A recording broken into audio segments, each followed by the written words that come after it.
You want me to confess? You're going to embarrass me in front of my officers? Harrow asked.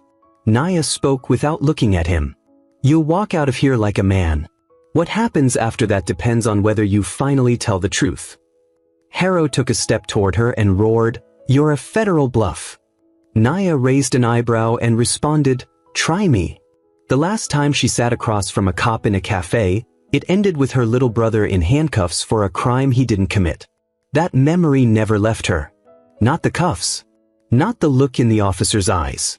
So when she walked into Eastwood's quiet cafe, carrying a federal badge and a file thick with sealed truths, she wasn't there for the coffee.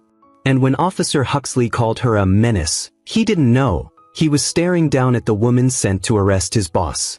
This story only gets deeper from here. You need to stick around till the end, if you want to see how dangerous silence can be. Also kindly like and subscribe to the channel if you haven't, so you never miss when truth comes knocking again. What time are you watching this? Please comment your timestamp below, we will like to know. The morning light filtered through the tall windows of Harlan's cafe, slanting across the hardwood floors in thick golden beams. The bell above the door rang gently, not sharp, just enough to make heads turn without concern. She walked in like she'd been there before, though no one could remember seeing her face. Her skin was the shade of polished walnut, her eyes quiet and sharp. A dark green wool coat fell to her knees, structured but worn in at the elbows, the kind of detail that only someone paying attention would notice. Naya Temple didn't come to Eastwood for the coffee. She came for closure. She slid into a corner booth without asking for a menu. Her hands were steady as she reached into her satchel and pulled out a manila folder. Not thick, but deliberate. The waitress, an older white woman with soft creases around her eyes, approached cautiously. Morning. Can I get you something? Naya looked up and offered a tired smile. Just coffee, black, no sugar. The woman nodded and shuffled off. To most, Naya might have looked like a traveling professor or someone waiting on a job interview. But the folder beside her told a different story. Witness statements, sealed records, internal memos typed in a font too old for casual eyes. Outside, a patrol car coasted to a stop. Officer Reed Huxley yawned behind the wheel, drumming his fingers on the steering wheel. 33 years old, broad-shouldered, jaw too tight for comfort. He wasn't a bad cop. But he was the kind that did what he was told, especially when it came from the man upstairs. Reed's world was simple. Keep the peace. Control the variables. Know who doesn't belong. And the woman in the booth? She didn't belong. He noticed her through the window, alone, unfamiliar, watching the room like it might turn on her. His gut tightened. That was the training talking. Not the manual, but the unofficial one. The one passed down through glances, through warnings in locker rooms, through phrases like, always trust your instincts. Reed stepped inside. The bell rang again. Heads turned, this time more deliberately. Everyone knew Officer Huxley. He nodded to a few locals, scanned the room, and made a slow beeline toward the corner booth. Naya didn't flinch. She knew he was coming. You waiting on someone? He asked, polite but firm. She looked up, her voice soft. No. Just here for the coffee. He let the silence sit. Then gestured to the folder. That's a lot of reading material. It's an old habit, she replied. Better than scrolling a phone. Reed smiled thinly, but it didn't reach his eyes. Mind if I ask what brings you to Eastwood? Just passing through, she said, but she didn't lie well on purpose. She wanted him to feel the edge. Reed shifted slightly. His hand hovered close to the radio on his shoulder. Not touching it. Not yet. Naya sipped her coffee. It was bitter, over-roasted. She didn't mind. You from around here? He asked. No. Got ID on you? She met his eyes. Is that a request or an order? I'm just doing my job, he said. People get nervous when someone they don't know is taking notes. I'm not taking notes, Naya said. She reached into her coat slowly. He tensed. Her fingers pulled out a slim leather case and set it on the table, unopened. Reed stared at it. Didn't touch it. You expecting trouble? He asked. No, she said. But I've learned not to be surprised by it. He leaned closer now. His voice lowered. What's in the folder? Paper, she replied. But if you're asking whether it concerns you, not yet. Something in her tone made him bristle. He took a step back, pressed the radio. This is Unit 5. I need another unit at Harlan's Café. Possible disturbance. Woman refusing to identify. The waitress peeked out from behind the counter. Conversations dropped around the cafe like glass. Naya didn't move. Didn't blink. She opened the folder just enough to reveal a single page stamped with a federal seal. She didn't offer it. Just let him see. Reed's breath hitched. That real? Depends who's asking, she said. He stepped back. You could be impersonating. I've seen that before. People printing badges off the internet. Naya stood. Her voice didn't rise. And I've seen people lose their jobs confusing authority with suspicion. Another officer pushed through the door. A younger guy, less sure of himself. Reed gestured toward Naya. She won't say who she is. The second officer glanced between them. What's the crime? Reed didn't answer right away. Then, she's acting strange. Could be filming. Could be baiting us. Naya finally opened the leather wallet. Not flashing. Laying it flat. Federal Auditor. Department of Justice. And I'm here on classified assignment. She looked at Reed. Your boss is expecting me. He just doesn't know it yet. Reed stared at the badge. The silence after her words wasn't loud, it was surgical. Every ear in that cafe strained to hear, but no one dared to move. The folder still sat open. Names at the top. One of them was his. Time didn't slow inside Harlan's Café. It thickened. Like the quiet before a thunderstorm when the wind goes still and the birds stop singing. Conversations had faded to murmurs, then to silence, as Officer Huxley stood across from Naya Temple, trying to read a woman he'd already misjudged. She didn't look like power. She looked like patience. And that unsettled him more than anything. He glanced down at the leather badge case on the table again, open just enough to see the seal of the Department of Justice gleaming faintly under the morning light. Not a knockoff. Not a novelty. And the file next to it. He hadn't seen the contents, but he saw his own name printed at the top of one of the documents before she closed it slowly. That shook something in him. Something old. Something buried. Naya didn't speak. She didn't need to. Her stillness was its own kind of speech. Reed shifted on his feet, heat blooming in his chest, not just from embarrassment, but from confusion. He'd been trained to spot threats, to read unease in body language, to preempt danger. But what do you do when your instincts don't line up with the facts? The second officer, Carter, stood off to the side now, unsure whether to intervene or observe. He was younger, still new enough to carry a kind of hope in his eyes. But even he sensed it. This wasn't a misunderstanding. It was something larger. And it had just been set in motion. Naya took another sip of the bitter coffee. She didn't wince. I assume the chief isn't far? She asked quietly, not looking at Reed now, but at the window beyond him. He'll be here soon, Carter answered before Huxley could speak. Reed shot him a look. Carter glanced away. The cafe's manager came out from the kitchen, eyes darting between the officers and the woman in the booth. His voice was nervous, polite. Is everything all right here? Reed forced a smile. Just making sure we're all safe, Tim. Naya finally turned to look at the manager. Your staff's safe. Your patrons too. Her gaze lingered, kind but firm. But I'd suggest you clear the next 10 minutes on the floor plan. He didn't understand, but the tone made him nod anyway. Why assure? He muttered, retreating. Huxley exhaled through his nose. I don't know what this is, he said to her, voice low, but you came in here like you wanted attention. She tilted her head. No. I came in here to give your department a chance to handle this quietly. He looked down at the table, then back at her. You could have gone to the station. I've seen what happens when people like me walk into places uninvited, she said calmly. Too many rooms with locked doors. Too many accidents. Too many files that go missing. Reed opened his mouth, then closed it. She watched him, and for the first time, something flickered in her eyes. Not challenge. Not smugness. Just weariness. You've been a cop long enough, she said. You know what happens to truth when it's left in the hands of people who've never been held accountable. Reed didn't answer. His thoughts churned, memories of things he'd ignored, stories he'd brushed off, complaints that never made it past the front desk. A car door slammed outside.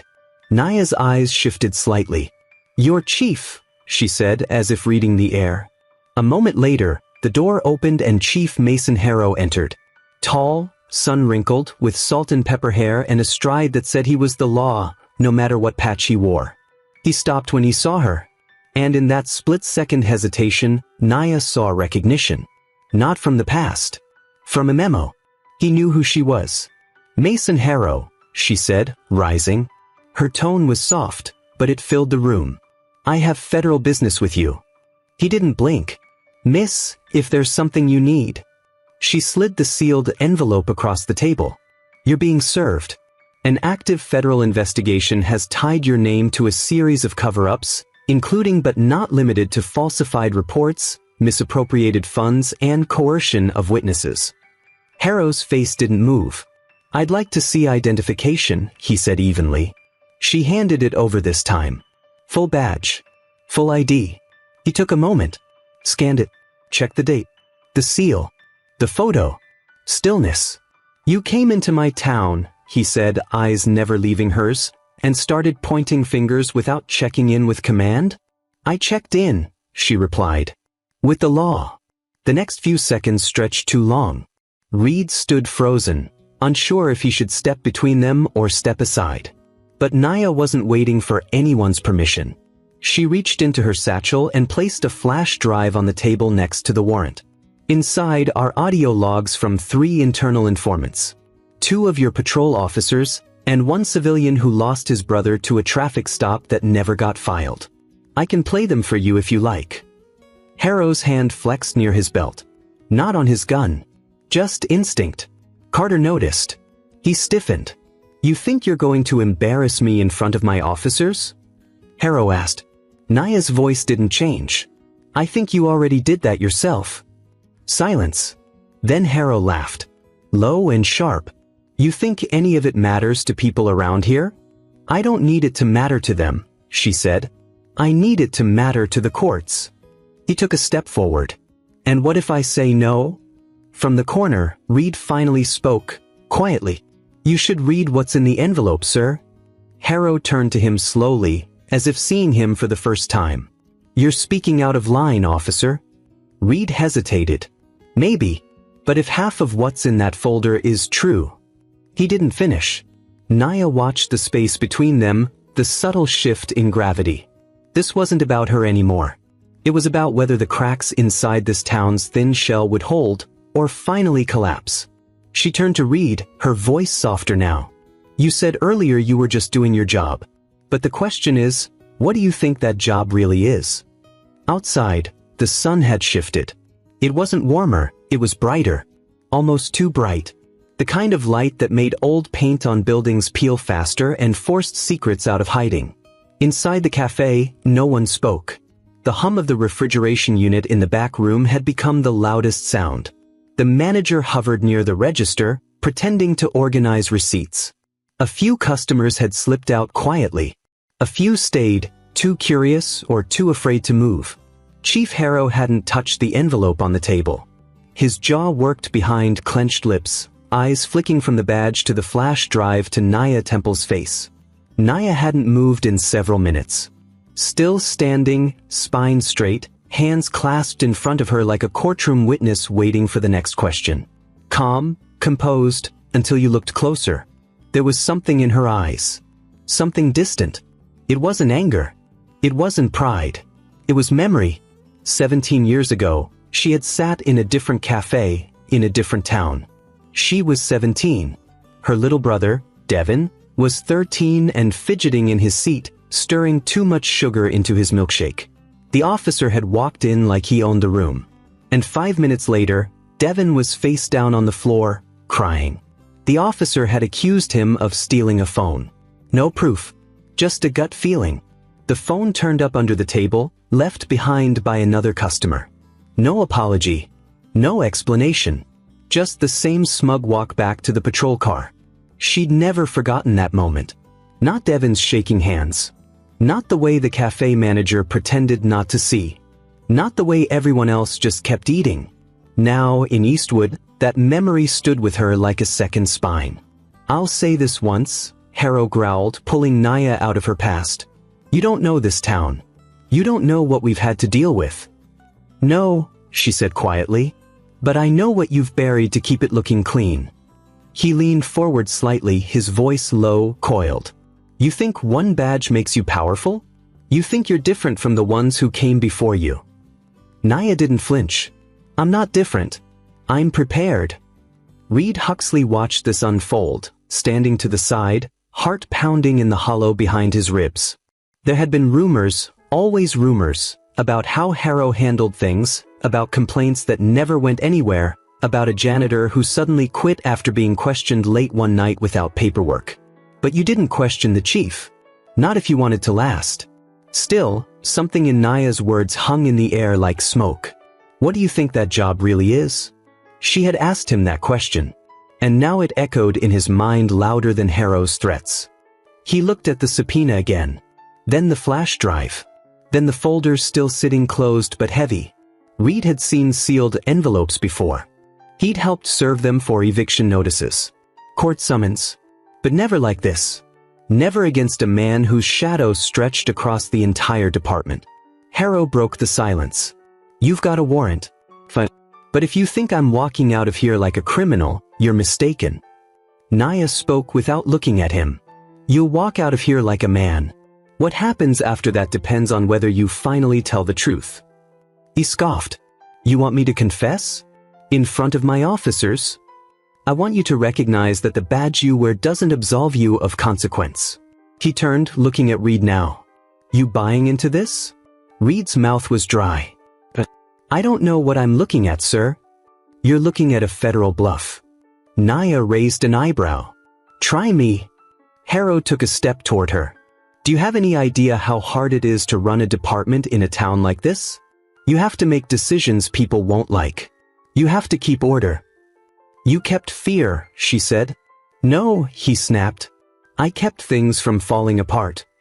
By breaking the rules you swore to uphold." Harrow jabbed a finger at her. "You don't get it. You come from a city office, looking for your big moment, and you think this place is just another headline waiting to happen." "I didn't come for a headline," Naya said, her voice so low Reed had to lean forward to hear it. "I came because someone's son never made it home from a routine stop. And no one ever got a straight answer." That silenced even Harrow. Reed blinked. "Who?" Naya turned to him. "Julian Meeks. 22 years old. Last seen leaving work. He was pulled over 2 blocks from his apartment. Dash cam footage went missing. Reports said he ran. But no one found his footprints in the snow." Reed remembered. Vaguely. The case had vanished almost overnight. "You think the chief?" he started. "I don't think," Naya interrupted. "I know." Carter stepped closer now, his face pale. That's why you're really here." "Yes," Naya said. "And because you both deserve to know what you were asked to protect." She finally opened the folder fully and pushed it toward them. Inside, copies of redacted reports. Statements from former officers.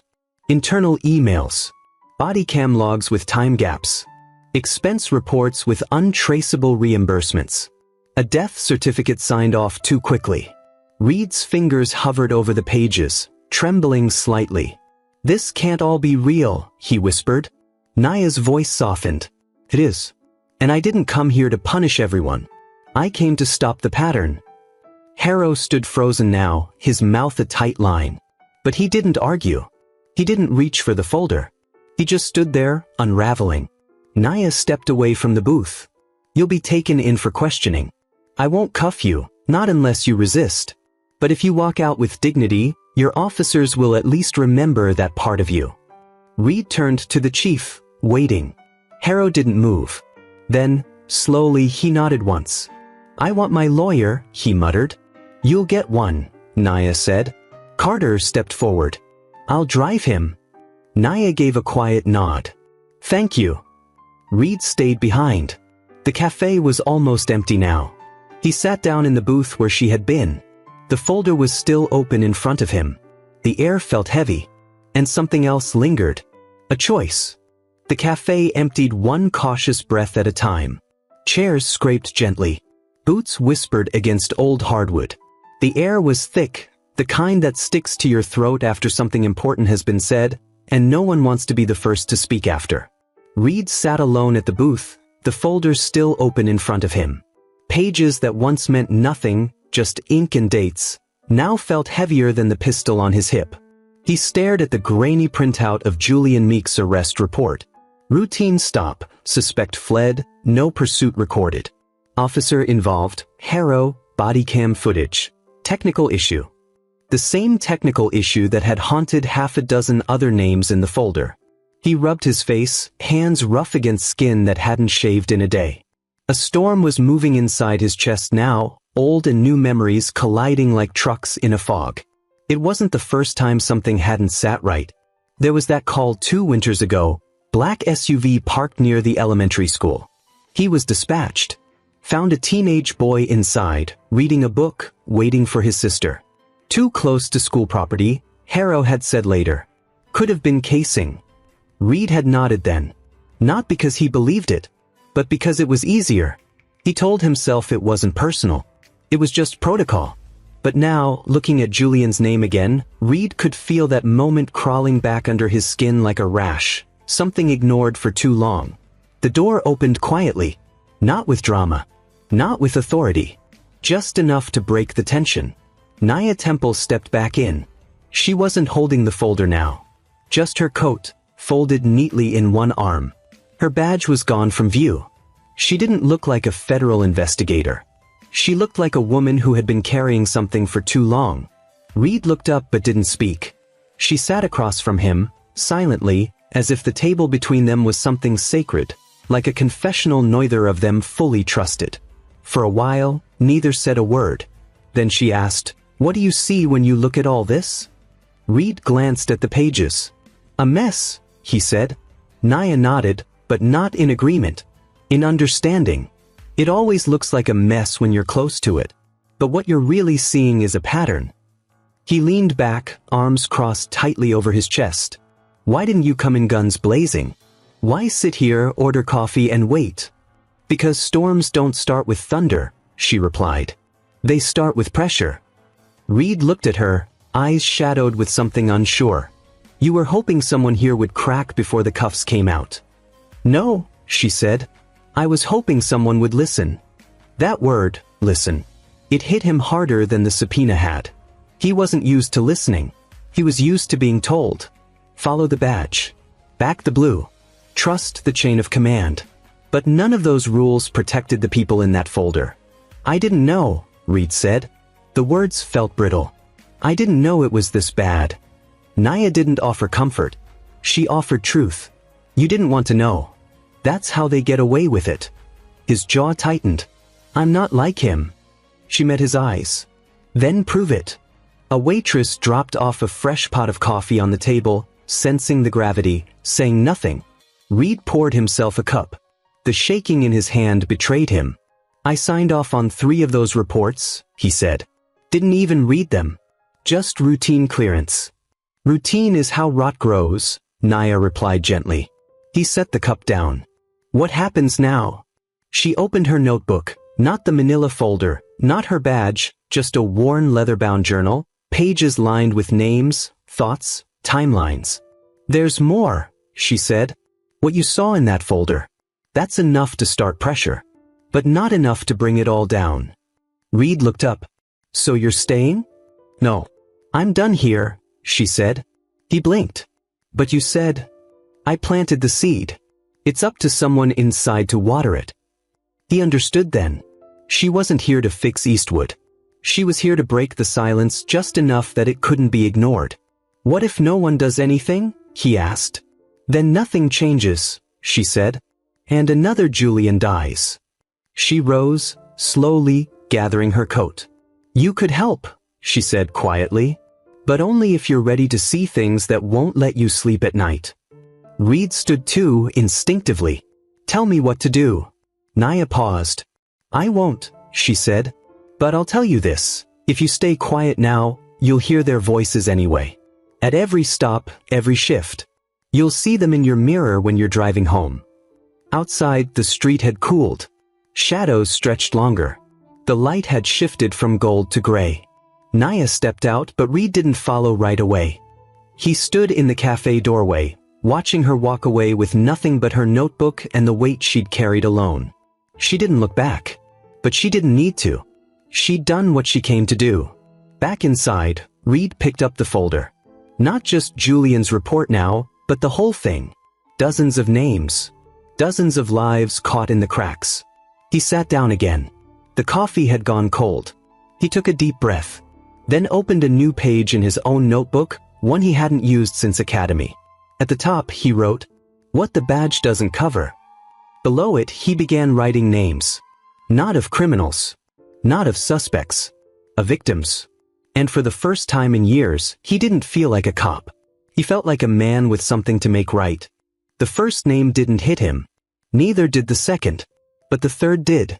It struck like cold air in the lungs. Sudden, sharp, and unwelcome. Martin Kuhn.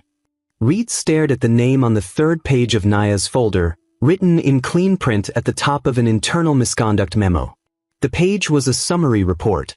Not formal, not filed, just typed testimony with footnotes and a list of incidents. One of the listed witnesses had their name redacted. But the officer accused? That was Martin. Reed sat back, spine stiffening as though someone had pulled a wire straight through his core. Martin Kuhn. Patrol officer. Shift partner. Groomsman at his wedding. Godfather to his firstborn. There were few people in the department Reed had trusted more than Martin. Fewer still he had defended so quickly. And now he was staring at words that felt like betrayal. Verbal intimidation of civilian during traffic stop. Threat of detainment used as coercion tactic. Confiscation of phone without legal cause. He rubbed his face hard, trying to erase what was in front of him. For months ago, they'd been riding together, late evening. Reed remembered it well because they had argued about music. Martin wanted to keep the scanner low so he could listen to a college football recap podcast. Reed was just trying to stay awake. They saw a kid walking along Crossline Avenue. Hoodie up. Backpack slung low. No streetlights there. No sidewalk. Martin had pulled over. Reed hadn't asked why. He'd sat in the car, sipping coffee while Martin stepped out. Watched from the mirror as Martin flashed his light at the kid and started asking questions. "Where are you coming from? Why are you out this late? Open your bag. Give me your phone." Reed remembered how long it took. 10 minutes. Maybe 12. Martin came back holding a black iPhone and a slight smirk. Kid was filming. Said he didn't feel safe. Little bastard. Reed had laughed nervously then, not knowing what to say. Not wanting to rock the boat. The kid was let go, no citation, no file, no mention the next day. Reed never saw the phone again.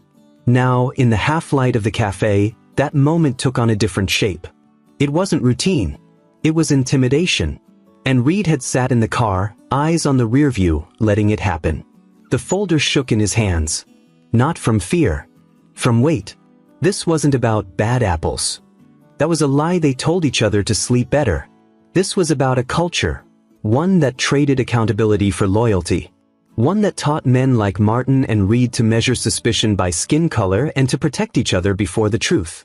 He flipped the page. Another incident. Same officer. Different victim. Same method. Each one chipped at the man Reed thought he was. Footsteps approached the table. Reed didn't look up right away. When he did, it was Officer Carter, young, eyes still wide, like the world hadn't decided what to do with him yet. "You okay?" Carter asked hesitantly. "No," Reed said. "But I think that's a good thing." Carter nodded, unsure how to respond. Reed turned the folder toward him. "Did you know?" Carter leaned in, read for a few seconds, then swallowed hard. "Martin?" "Yeah." Carter lowered himself into the booth slowly, like sitting with that truth hurt. "I thought he was solid," Carter murmured. "Always had your back. Trained the rookies. Helped out with the neighborhood barbecue last summer." Reed's voice cracked slightly. and maybe scared the hell out of a few kids on their way home from school. They sat in silence. Then Reed asked, "You ever see him go too far?" Carter paused. "Too long. There was a time last fall. I didn't think much of it then." "Tell me." "Couple of teenagers outside the corner mart," Carter said. "They were just hanging out, laughing, throwing a ball around. Martin said it was loitering. Pulled up hard. Made them line up against the wall. No report filed. I figured he was just making a point." Reed stared down at the folder. "He made a point all right." Carter's voice lowered. "What are you gonna do?" "I don't know yet." But he did. Later that evening, Reed drove home, windows down, trying to air out the day. The streets of Eastwood were too quiet, as if the town itself knew what had been shaken loose. His porch light was on when he pulled up. His daughter's bike lay half-toppled in the yard. Inside, the sound of cartoons drifted from the living room. But Reed didn't go inside. He sat on the steps. The air was cooling, the sky going soft with dusk. He pulled out his phone, opened a text thread with Martin Kuhn. Last message, "Yo, lunch tomorrow? Department grill out. Bring Maya." That was 2 days ago. Reed started typing, then stopped, then started again. He erased everything, opened his notes app instead, and he began writing again, just like in the cafe. A new list. Title, "People I Owe the Truth." Julian Meeks. The kid with the phone. Those boys outside the corner mart.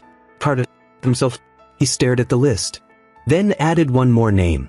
Martin Kuhn. Because telling the truth sometimes meant telling it to the people you cared about, even when it hurt. Especially when it hurt. The next morning in Eastwood felt like the quiet after a fire. Nothing looked different from the outside. Mail still arrived. Children still waited by fences for school buses that groaned and stopped at every corner. Shops opened on time. Radios played. But there was a tension in the air, something unsaid that moved through the town like smoke, thick, invisible, and choking if you stayed still long enough to feel it. Reed Huxley sat in his cruiser outside the department parking lot with the engine off and the windows halfway down. His uniform was clean, his badge polished, but he felt like a man dressing up for a role he didn't believe in anymore. The seat beneath him was familiar, molded to his frame after years of shifts, but today it felt foreign, like he didn't belong in the space he once moved through without thinking. He could see Martin's truck already parked near the back entrance, parked the way Martin always parked, nose out, engine still warm, like he never fully turned it off. Reed stared at the entrance for a long time before stepping out. The hallway leading toward the squad room was filled with the usual sounds. Someone laughing near the break room, boots tapping over tile, the low hum of dispatch radios, but it all seemed a layer too loud, like the town was trying to drown out what was shifting beneath the surface. Martin was sitting at his desk when Reed entered, leaning back in his chair with one boot propped on the edge of a filing cabinet and a mug balanced loosely in his hand. He looked up with that same easy grin Reed had seen for over a decade, the kind that could defuse a tense traffic stop or calm a rookie's nerves before their first solo shift. "There he is," Martin said, nodding. "You dodged me yesterday, or just enjoying the circus in your own corner?" Reed closed the door behind him. He didn't return the smile. Martin's brow furrowed just slightly, enough to notice. "You hear about the chief?" Martin asked. "Heard he got dragged in by some fed in a cafe. No warning. No heads up. Wild." Reed crossed the room slowly and sat across from him, hands folded, voice low but steady. "It wasn't wild," he said. "It was deliberate. And she didn't drag him. He walked." Martin's smile didn't fade entirely, but it stalled. "You all right, man?"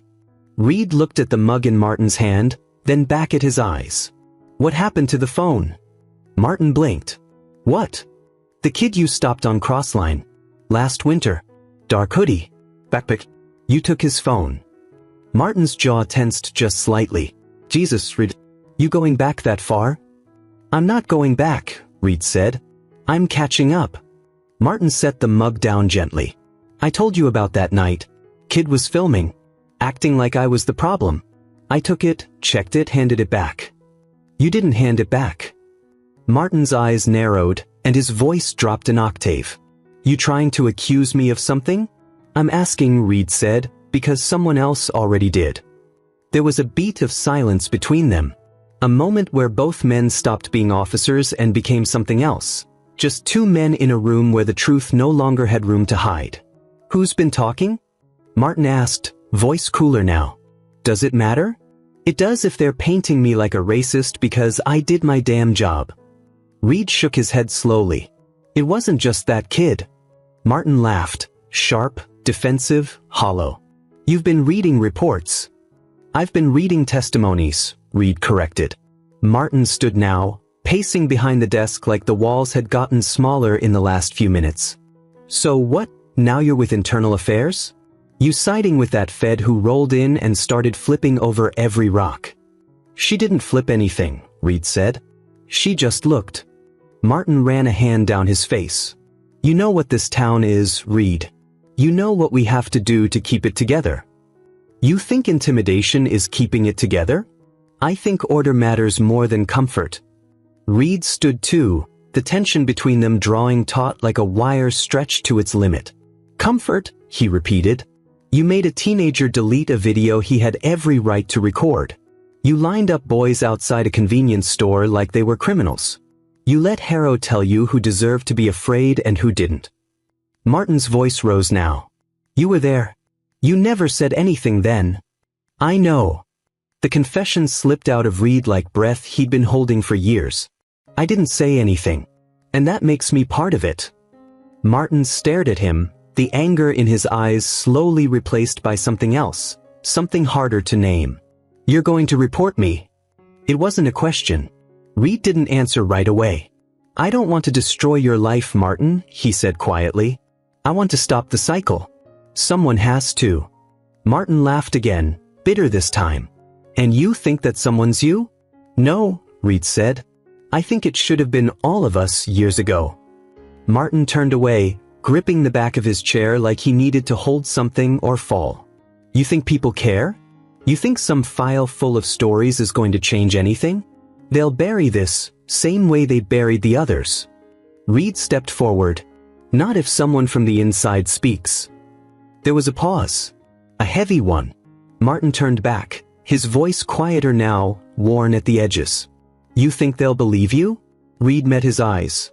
They have to, because if they don't, then I'm still wearing a badge that means nothing. Martin didn't respond. Not right away.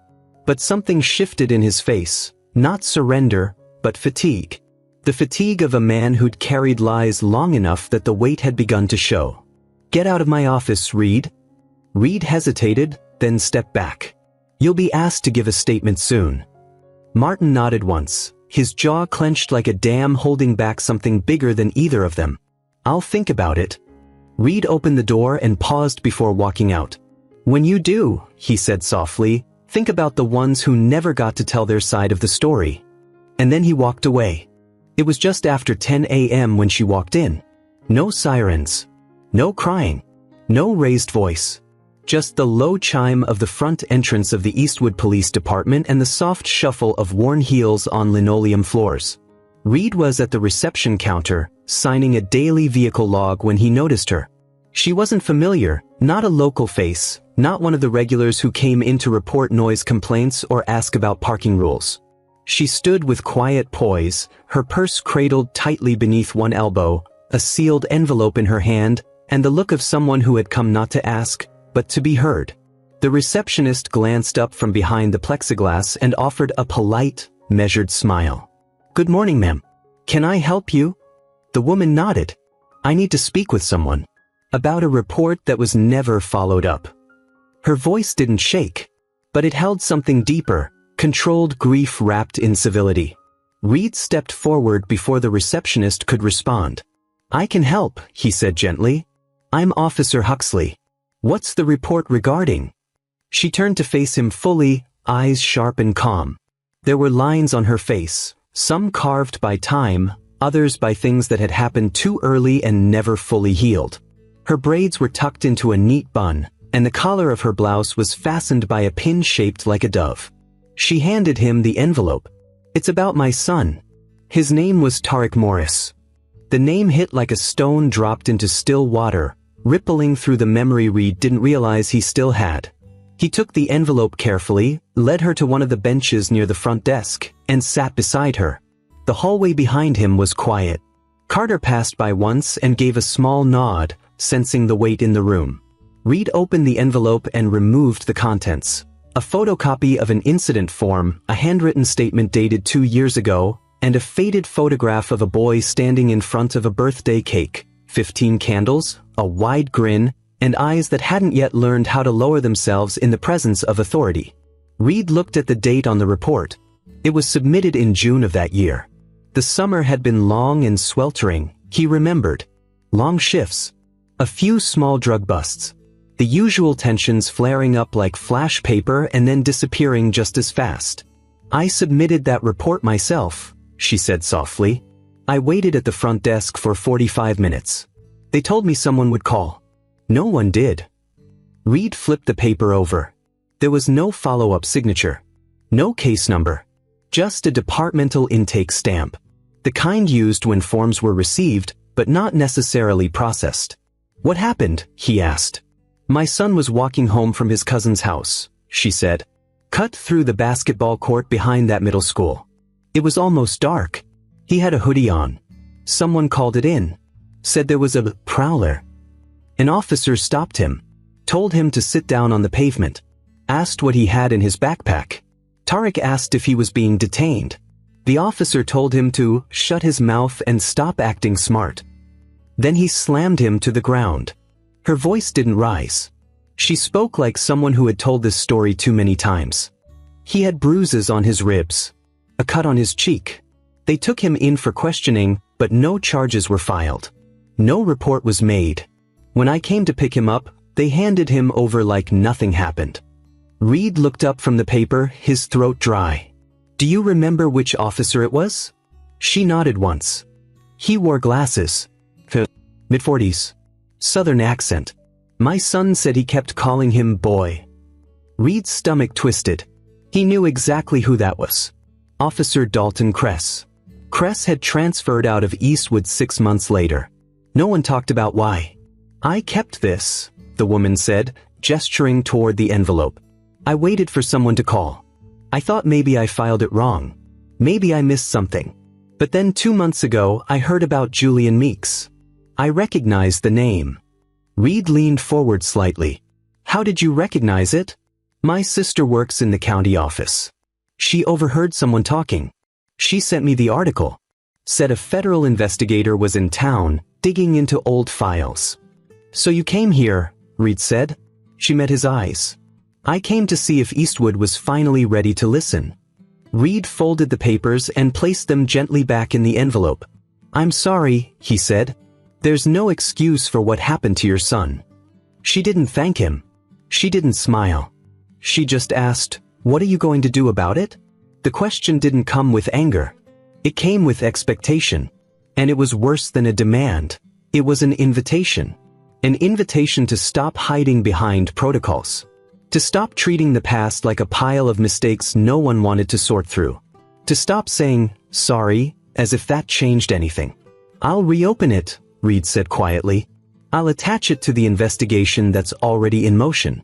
Your son's name will be in the file this time." She stood slowly, smoothed the front of her skirt, and held his gaze for one long moment. "That's a start," she said. Reed nodded. "It won't be the end." Before she walked out, she paused at the door and looked back. "Tarek's in college now. Studying criminal justice." The words caught him off guard. "He is." She nodded. "He said if the system was going to hurt people like him, the least he could do was understand it better." Reed felt the floor tilt beneath him, not from shock, but from shame. This boy, this kid they had treated like a threat, had chosen to understand the machine rather than burn it down. He didn't know whether that made him brave or tragic. Maybe both. The woman left, and the door clicked softly behind her. Reed stood in the quiet lobby, holding the envelope against his chest. He looked down at the birthday photo again, now smudged faintly at the edges from the press of fingers and time. There was a time when Reed Huxley knew every inch of the Eastwood precinct by heart. Every creak in the floorboards. Every corner where the tile had chipped from years of boots dragging across it. Every broken vending machine light that flickered faintly no matter how many times the maintenance guy replaced the bulb. But that morning, as he walked down the narrow hallway toward the old equipment lockers, the building felt unfamiliar. Like it was finally showing its age and its secrets. The locker room sat at the far end of the hallway, a long space of faded steel doors, half-rusted hinges, and the sharp scent of bleach that never quite faded. Each locker bore a tag, names etched in fading black marker or taped labels curling at the edges. It was a place where most things were forgotten unless they were too heavy to carry home. Reed stood still for a moment before stepping inside. The room was quiet, except for the faint hum of the ceiling fan above. He counted rows in his head, his boots moving automatically until he stopped in front of locker 41. Dalton Cress's name was still taped to the front, faded but legible. The lock had been removed long ago, probably after his transfer, but no one had claimed what was inside. That wasn't unusual. Some officers left behind gear they didn't care about. Uniforms that no longer fit, spare handcuffs, empty notebooks. But something about this locker made Reed pause. It wasn't just what Cress had done. It was how quickly he had disappeared. 6 months after the incident with Tariq Morris, Cress had put in a request to transfer to a neighboring county. No ceremony. No farewell drinks at the bar. Just a Monday morning where his desk sat empty and the nameplate was gone by noon. At the time, Reed hadn't thought much of it. He assumed there'd been a family issue, a relocation, maybe a quiet reprimand. Now, with what he knew about Harrow's quiet cleanups, he suspected something else entirely. Reed opened the locker door slowly. Inside, a uniform hung on the hook, still pressed, but dust gathering on the shoulders. A half-empty box of latex gloves sat on the shelf, yellowed with age. And at the bottom, beneath a pair of cracked duty boots, sat a locked gray file box. Reed reached down and pulled it out. It was heavier than it looked. There was no label. No initials. Just a scratched surface and a small keyhole. He set it on the bench and stared at it for a long while. The department didn't keep spare keys for personal file boxes. Officers were expected to take them when they left or clear them out before reassignment. This box had no business being here. And the longer it stayed unopened, the louder the questions became. Reed didn't force it open.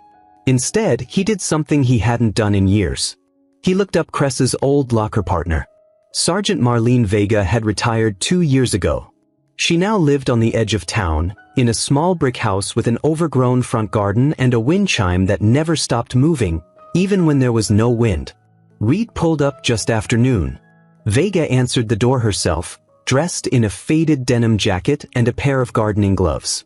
She squinted when she saw him, then smiled softly. "Well now, this is a face I didn't expect," she said. "Thought you all forgot about me." Reed offered a tired smile. "Never." She stepped aside and waved him in. The living room smelled like mint tea and old newspaper. Framed certificates hung beside a single black and white photo, her swearing-in ceremony, years ago, younger and proud. They sat near the fireplace, sunlight cutting through the blinds in strips across the carpet. Reed didn't waste time.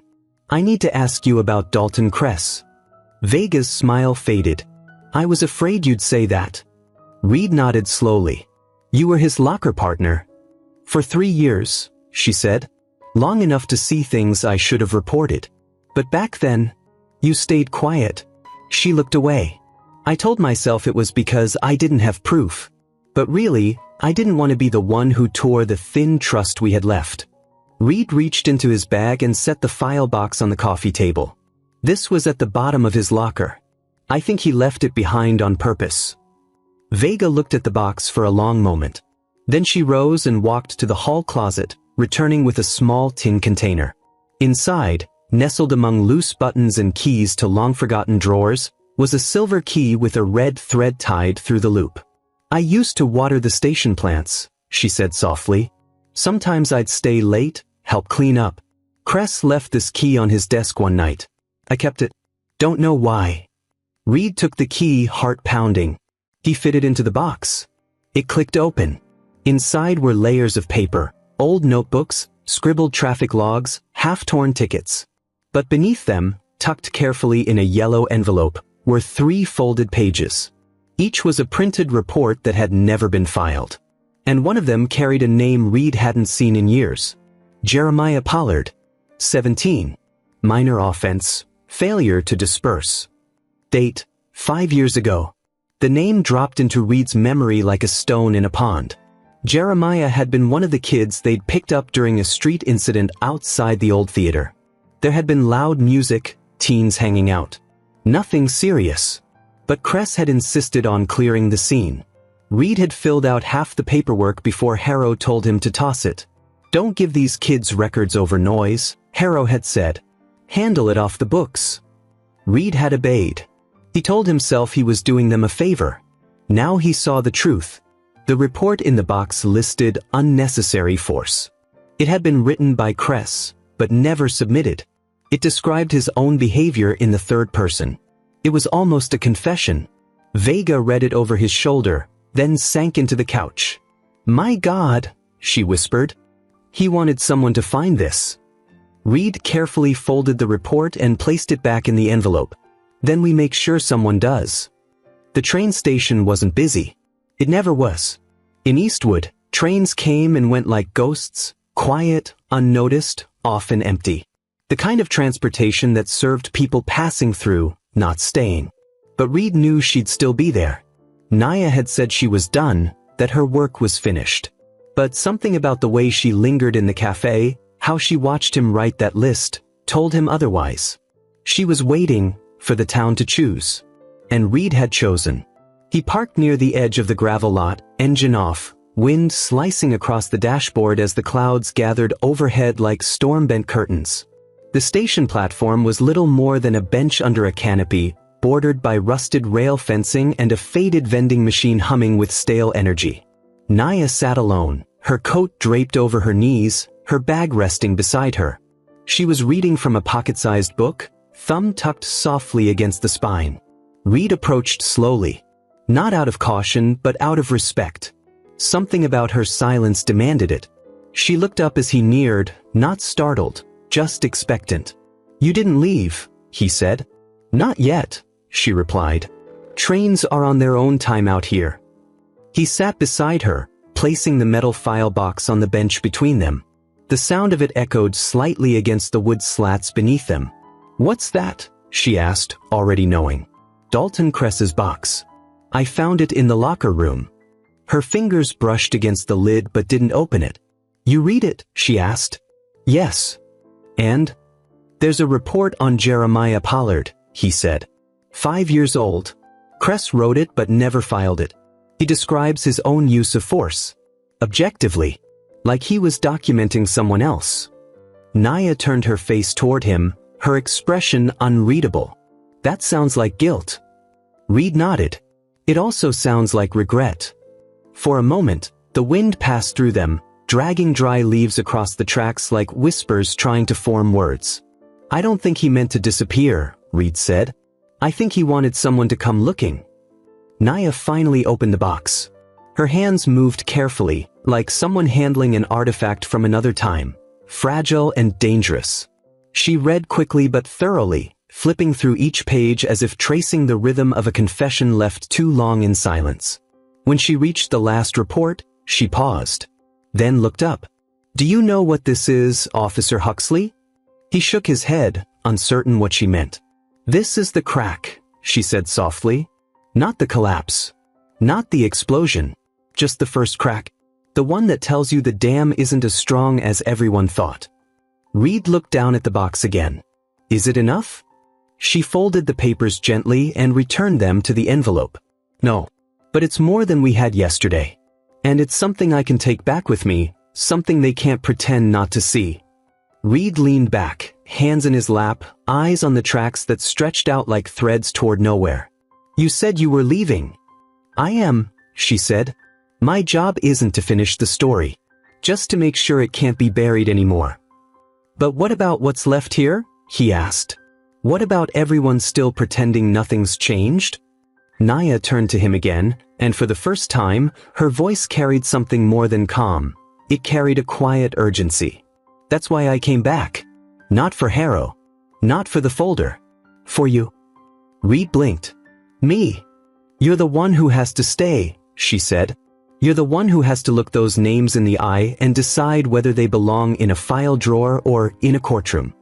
He exhaled slowly. I don't know if I'm strong enough. You don't need to be strong, she said. You just need to be honest. There was a long silence between them. Then Reed opened his notebook. The one he'd been carrying since the cafe. The one filled with names and questions and memories that refused to fade. I've started collecting every incomplete report I can find, he said. Every complaint that was never investigated. I'm piecing it together. Timeline, location, officer involved. I don't know if anyone will listen, but... They will, Naya interrupted. Eventually. The thing about truth is it doesn't die. It just waits. She stood then, slipping the file box into her bag with slow precision. Her shoulders straightened beneath the weight. The DOJ will contact you, she said. There will be hearings. Maybe internal audits. Maybe worse. Reed stood too. I'll be ready. Naya nodded once. You're becoming who this department needed 10 years ago. He smiled faintly. I just wish I'd seen it sooner. So does every decent man who's been part of something broken, she said. The train whistle sounded in the distance. It wasn't loud, but it carried the weight of finality. As the platform began to hum with the approach, Naya turned and faced him one last time. There's one more file in that box, she said quietly. At the bottom. It's sealed. Reed looked at her. What's in it? She met his eyes. Someone you didn't expect. Then she boarded the train. Reed sat back down on the bench after it pulled away, the cold creeping into his collar, into his bones. He opened the box once more, fingers pushing aside the top layers until he reached it, a single manila envelope marked with a red X in one corner. He slid it out, flipped it open. Inside was a personnel file. Photograph. Evaluation. Performance reports. Name, Officer Reed Huxley. He didn't move. There was a copy of a complaint tucked behind his last commendation, filed 6 years ago by a woman whose name he barely remembered. Her son had been stopped walking home from band practice. Reed had done nothing to him, but he'd stood beside the officer who did. He had never spoken up. He had signed the report without reading it. And now it was here. In the box. In the breach. A final reminder that the cracks weren't just around him. They ran straight through him. The sound of the train was gone.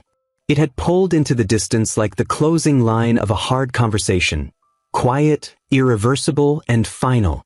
Reed sat on the platform long after it disappeared from view. The personnel file still sat open on his lap, the papers caught slightly by the breeze that pushed around him but couldn't move through him. His chest felt heavy. Not with fear, but with the kind of weight that only comes when you realize the story you've been telling yourself is no longer true. He had once believed he wore the badge to protect people, that the uniform made him a safeguard against chaos. But now, as the setting sun slid behind the tall trees surrounding Eastwood, he understood something deeper. Justice isn't found in the badge. It's found in what you do when no one else is watching. He closed the file carefully, pressed it to his chest, and walked back to his car. The next morning, Reed walked into the department before sunrise. The building was quiet, the kind of stillness that came before phones started ringing, before boots stomped across the lobby, before the coffee machine hissed to life in the break room. He walked past Carter in the hallway. The younger officer gave him a look, not one of suspicion, but of expectation. Reed gave a small nod. They both understood now. Silence could no longer be their currency. Reed headed straight for internal affairs. The door was closed, blinds still drawn. The officer in charge wasn't in yet. Reed didn't need him to be. He left the file, his file, with a handwritten note on top. I failed to act. This is my account. I am willing to testify to everything in this report and anything else you find. The handwriting was steady, but the signature at the bottom shook as it hit the page. He wasn't protecting himself anymore. He was protecting the truth. Over the next few weeks, Eastwood changed. Not in loud, sweeping ways. There were no protests, no banners, no viral moments to rally behind. Just movement. Quiet, deliberate, and unstoppable. Several sealed complaints were reopened. New policies were written. Officers were reassigned. Some resigned. And in a meeting room with harsh lights and low ceilings, Reed Huxley sat across from a panel of state investigators. He answered their questions. All of them. Not to save face, not to avoid consequences, but because silence had cost others far more than it had ever cost him. He talked about Harrow's buried reports. He talked about Cress's incident. He talked about the night Julian Meeks never made it home. And then, though his voice cracked, he talked about the boy with the phone, the one Martin took into custody, the one he never defended. I didn't stop him, Reed said. I was there. I didn't say a word. And that's why I'm here now, because someone finally has to. One of the investigators asked him why he chose to come forward now. Reed's reply was simple. Because I want to wear the badge without it hiding who I used to be. 2 months later, the Department of Justice concluded its review. Chief Mason Harrow was indicted. Martin Kuhn was suspended pending further investigation. Several families, including the mother of Tariq Morris and the sister of Julian Meeks, received formal apologies from the department and were invited to testify in future oversight hearings. Not as grieving voices begging to be heard, but as witnesses who had waited long enough. And Reed? He remained. Not as a man untouched by the storm, but as one who had chosen to stand in its center. He didn't run from the stain on his record. He didn't try to explain it away. Instead, he started leading the department's internal review process, not with fear, but with honesty.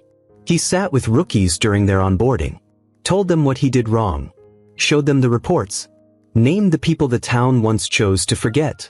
He kept Naya's notebook on his desk, still worn, still open. The list of names was longer now, but beside each name there was something new, a line of action taken, a file reopened, a person reached out to. Justice wasn't clean. It wasn't fast. But in Eastwood, it had started to grow. Rooted not in vengeance. Rooted in truth. On a cold spring morning, a letter arrived. No return address. Just a simple envelope. Reed opened it at his desk. Inside was a single line handwritten on an index card. You didn't need backup to speak up. You just needed to decide who you were without the badge. At the bottom, small and faint, Naya Temple. He placed the card inside the front flap of her notebook, closed it gently, then stood and walked toward a conference room where 5 young officers waited for him, ready to be trained. Not just in tactics, but in truth. Some stories end with justice in a courtroom. Others end quietly, in a man's decision to finally face himself, and in a town's choice to stop looking away. Eastwood is just a story. But maybe you know a place like it. Maybe you've lived in it. Maybe you've worked in it. Maybe you've stayed silent in it. If this story resonates with you, if it made you think, share it. If it made you feel something like it, and if you believe more people need to hear stories like this, not for shock, but for truth, subscribe and turn on the bell. Let's keep asking the hard questions. Because silence protects no one. Not forever.